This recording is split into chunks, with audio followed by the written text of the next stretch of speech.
ทิตย์สูญดับลับโลกใจอายโศกสุดพันละนาเห็นเดือนเพ็ญขึ้นสู่หน้าผายิ่งโศกาคนึงถึงดวงใจ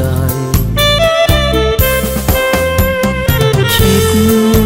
ถึงครั้งเคยมีน้องอยู่เคยแนบคู่นั่งสมเดือนงามสองเฮาเคยมั่นจิตมั่นใจจะอ้วมตายมอบใจให้แก่กันโอ้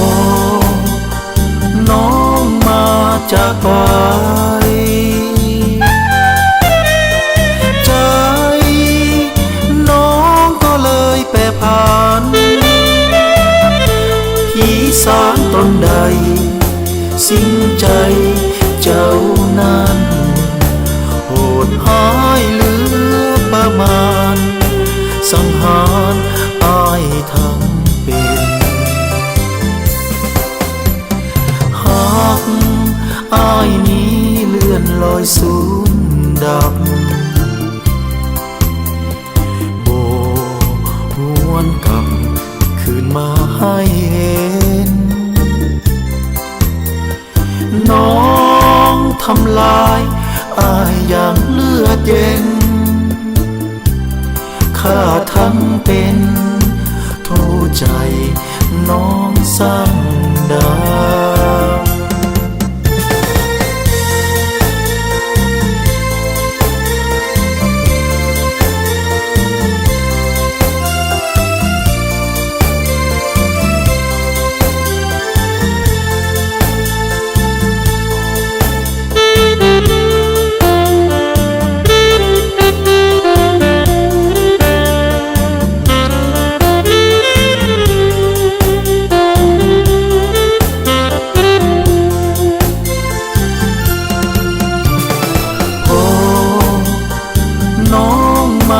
จากไป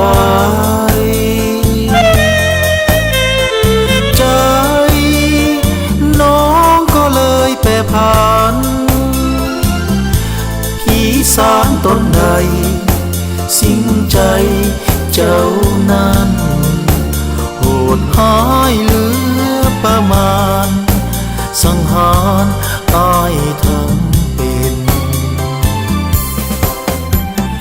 หาก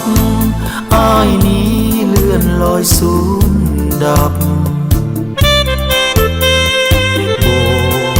หวนกลับคืนมาให้เห็นน้อ